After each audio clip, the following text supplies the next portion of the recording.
Chinese and U.S. negotiators have wrapped up their trade talks in Beijing, although business people and economists say the 2 days of talks are unlikely to resolve the battle that threatens to drag on, weakening global economic growth. Many are still optimistic about the future prospects. But will Trump stick to the March the 2nd deadline and raise tariffs on more imports from China? How will Beijing reform and even further open its markets? And what accommodations can be made in a scenario in which long-term economic competition seems to be the likely reality? To talk about these and much more, I'm happy to be joined in the studio by Mr. Liu Zhiqin from the Chongyang Institute for Financial Studies at Renmin University of China, and Mr. Timothy Stratford, Managing Partner of Compton and Berlin LLP Beijing, also former Assistant Trade Representative for China Affairs. Well, that is our topic. This is Dialogue. I'm Zhou Yue.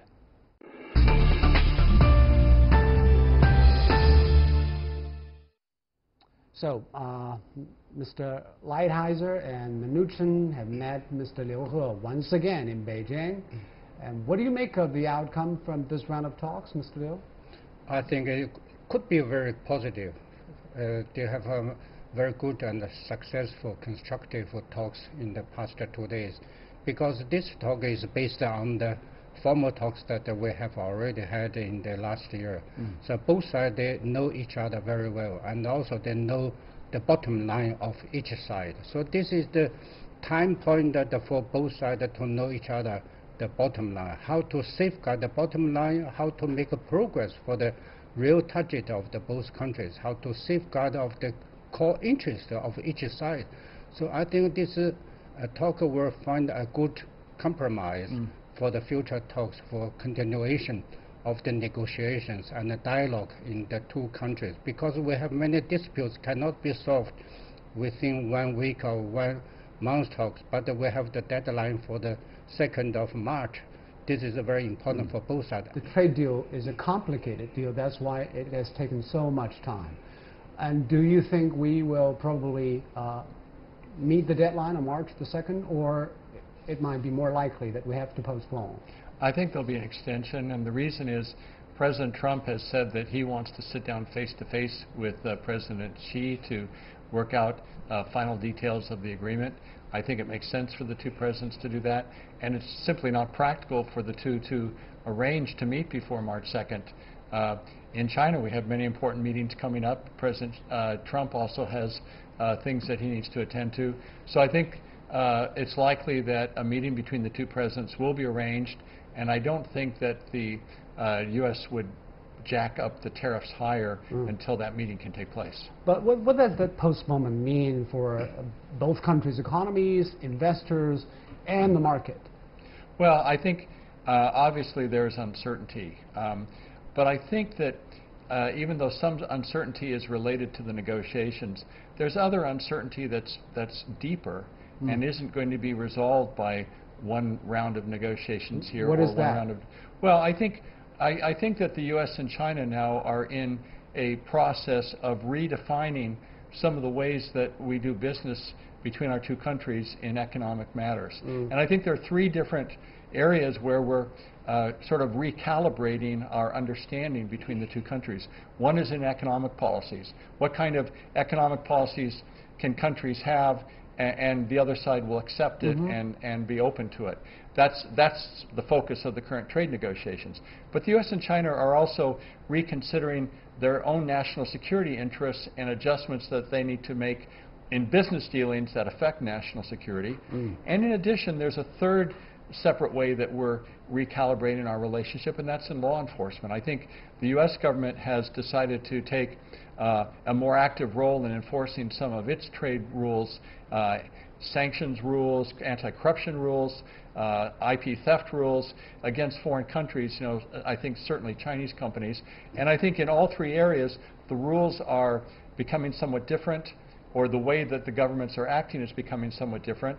And so there's an uncertainty in the business community, both amongst American companies and Chinese companies, about how will the two governments resolve this, and this is going to take some time. But do you think Mr. Lighthizer, Mr. Liu He will cover all of these 3 areas that you mentioned? No, they certainly won't. They will focus on the trade issues. But what I'm saying is, even as we resolve the trade issues, these other factors will also impact the relationship. But my question is, can we put aside those structural issues, deeper questions aside, and make a deal, at least for now?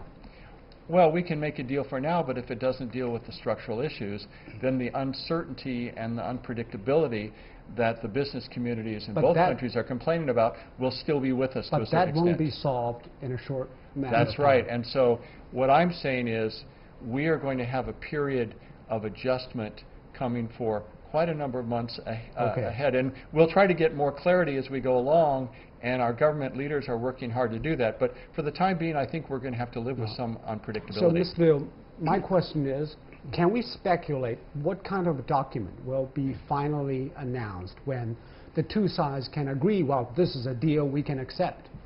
I think today maybe both sides will issue a joint statement or announcement telling the world that the two sides that agreed to have further negotiations to solve all the problems.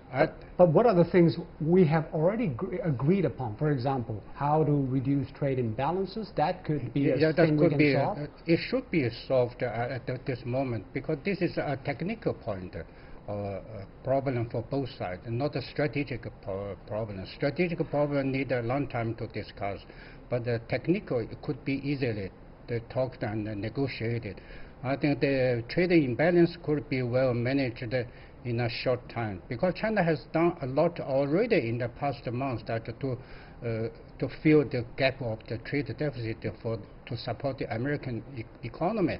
So what we further to do, or should we go further in a greater progress to fulfill so-called obligation to meet the demands of the American market?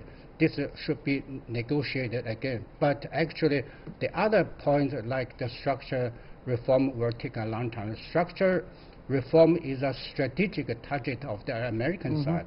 We need some time to negotiate, to talk. Let's talk about the easier things first. Yeah. For example, how to substantially reduce the trade imbalance between U.S. and China. China offered to buy more soybeans, energy, and probably semiconductors from the U.S. How much it will address the problem of trade imbalance? I have to say that we have a long-term and short-term differences.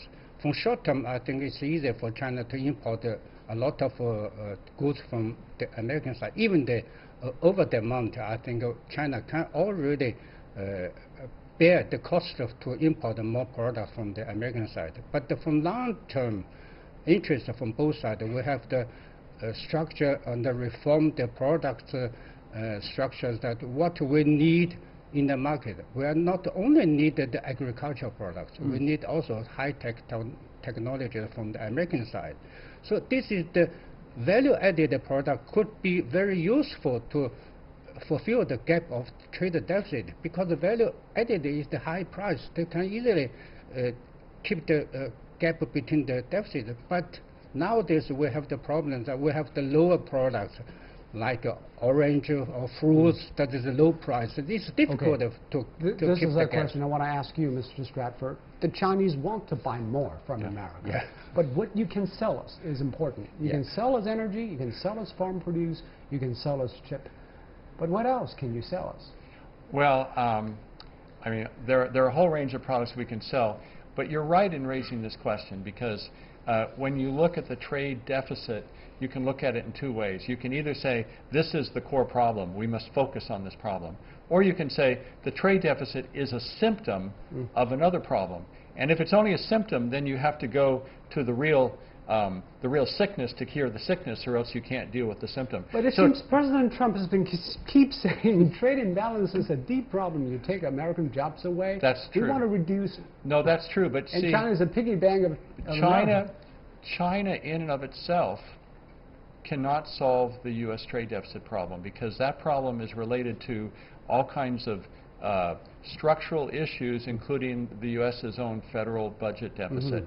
And if China buys sells more or buys more from the U.S., then the U.S. will still be buying from other countries because of basic economic theory.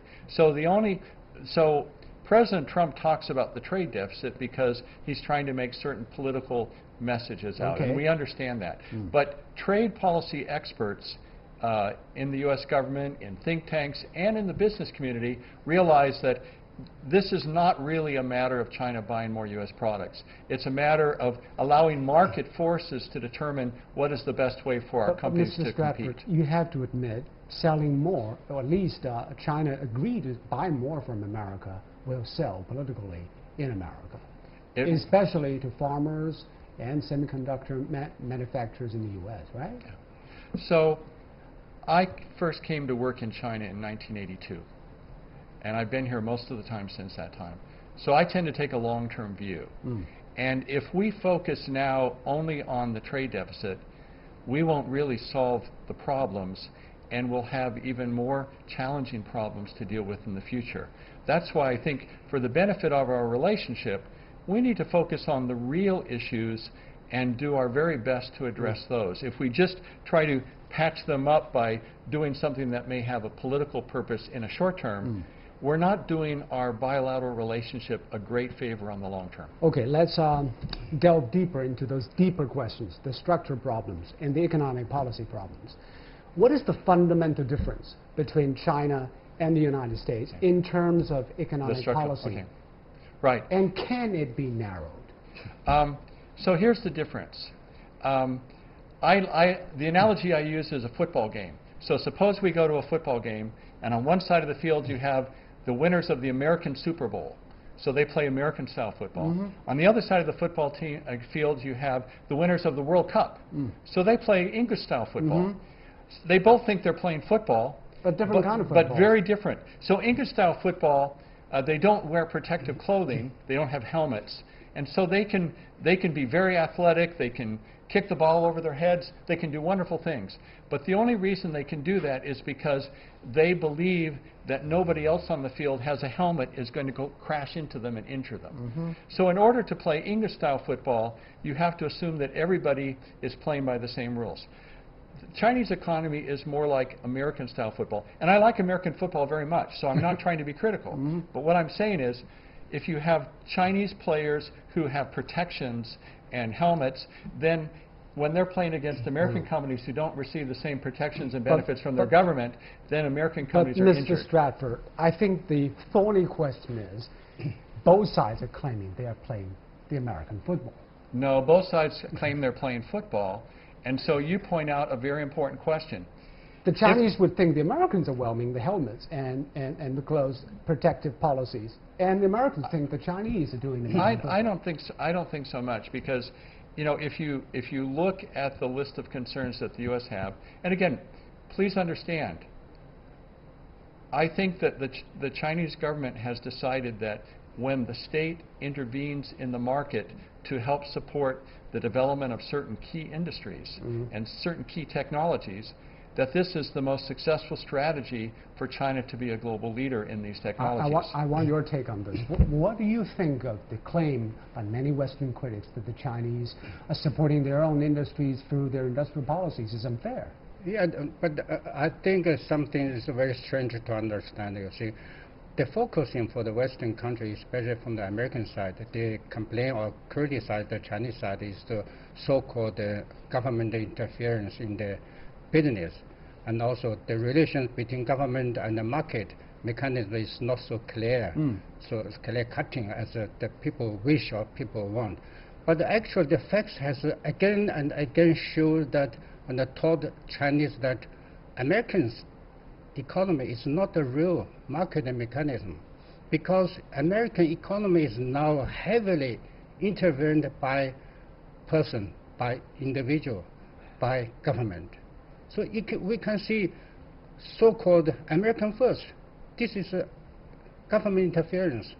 And secondly, the American authority, some like the Defense Ministry or some other scientific announced also a future plan that how to manage cyber technology, how to manage AI technology. Like Trump already signed a bill now, the order, the administration order. This is something So they cannot make China in a so difficult situation. So the validity of legitimacy of industrial policy is the key here. Different countries have different industrial policies, you admit, to lesser extent, to more extent.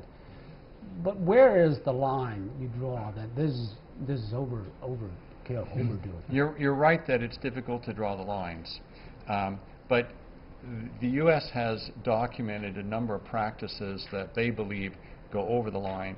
And I have to tell you, I speak often with European government officials, I speak often with Japanese government officials, and what they say is, we agree with the U.S. list of concerns about the Chinese economy. What we don't agree with is the method that the U.S. is using to try to force the Chinese side to the negotiation table. But in terms of the underlying concerns that the U.S. government has, the other leading trading countries of the world tend to agree with the U.S. So fundamentally, all of the world have to agree on certain set of rules that apply to everybody. Absolutely. That's why WTO existed in the first place. Yeah, but right. it seems that we cannot have a multilateral agreement on rules, at least for now. Right? Yeah. Do you think the Chinese and Americans, when they talk about those fundamental issues, they will probably set an example and serve as a template for future global business transactions? One thing must be clarified that each country has its own right and core interest to develop its own economy. Like Germany, they have the 4.0 industrialization. All the other countries, they have this goal. This is a very logical philosophy or logical policy.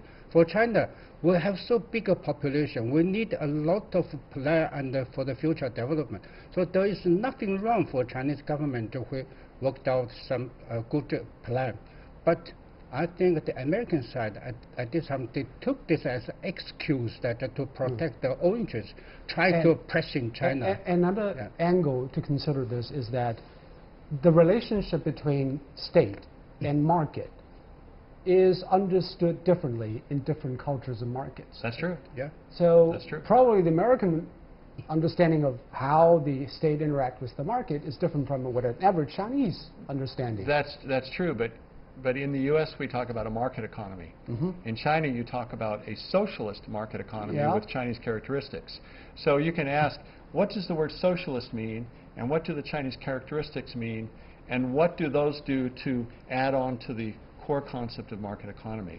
It's the socialist part and the Chinese characteristics part that raises some of the different views. Now, I don't disagree that every country has a right to choose its own economic development policy. Okay. And I think the Chinese government believes that the policies they have been using have been very successful. My point is, we can, in the United States, and as a representative of the American business community here, we can point out some ways in which your system and our system create some imbalances. And therefore, yes, China can have the system that it wants, but if the United States sees that it creates some unfair advantages, then we can respond in a way that's appropriate on our side too. We're watching Dialogue, and we're talking about the latest round of U.S.-China trade talks in Beijing. Don't go away, we'll be right back.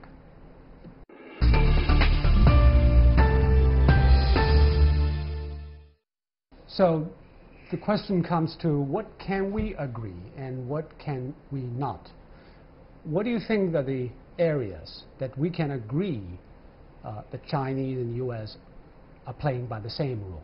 Mr. Liu? I think from economically field, we can agree that to conduct all the business in market mechanism, like the market rule, as we always say, for instance, in the financial business and also manufacturing, development and AI technology. So all these fields that could be well managed and developed in accordance with international laws. Of course, for other standpoints, for the structure of the state-owned company and the relations between SOE and the SME should be well coordinated together. Because some Westerns try to dismiss the major SOE of China. This could be a very painful for China. We have to be more careful to discuss this point. And also financial sector. Because we have already seen some signals. For example, the things that Americans complained the most is a level playing field, whether financial institutions can have their businesses as their Chinese counterparts, whether automakers can establish their own enterprises with full ownership. Already something happened because we know in Shanghai there was a Tesla plant, and also China planned to open financial services to Visa, MasterCard, or insurance companies. So we are on the right track, right? Yes, we have tried our best to fulfill our obligations and our promise with the international community, especially with the WTO, especially in the financial sectors. Many people are keen to know that how open China is. But many people still do not know that what's the extension of the openness in the financial sectors. What is the boundary? Many people have the misunderstanding. They say that when foreign banks come to China, they can make a deposit as all the people like to do it, like to absorb the Chinese savings, for instance, in the bank, or to lend the money freely as the Chinese bank. But actually, we have different rules and laws governing of this business, because most of Chinese do not like to put their money in a stranger bank or in a new foreign bank, because they know each other not so well, and also the law system is not so well. So that's why the people need a lot of time to get used to know the background of the foreign bank. So we take time. There are two narratives. One is that there are governments, policies, or sometimes very shady policies of different levels of governments that prevented the American banks and financial institutions to have success. There are others saying, well, the American business is not running successful because of their own operations. Well, obviously we can all do better on our business, but I don't think that's the principal concern here. You mentioned credit card companies, for example. The U.S.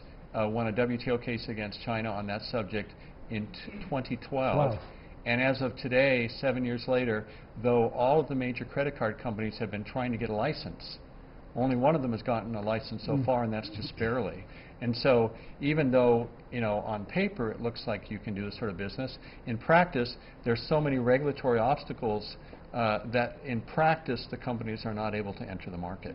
How do you respond to that? I think that we have different stories behind it. If the foreign credit card come to China, it's easy to give you the license to come into the market, but whether you can get the customers is totally different, because you have to pay the foreign exchanges there. The companies have spent 7 years trying to get a license, and they still haven't been able to get one.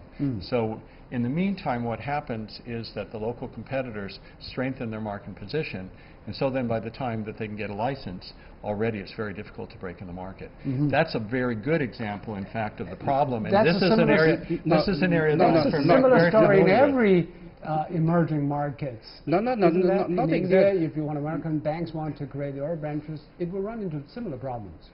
Well, but in this case, the government of China had made a specific commitment, and a WTO case was won. And even despite that, the companies have not been able to get in, even though according to the rules you think that they should be able to get in. So this is a typical example, and you may have different perceptions, but what I can tell you is that the perception of the American business community in China is that China is not as welcome to their investment as they used to be in the past. Used to be, you mean? That's right.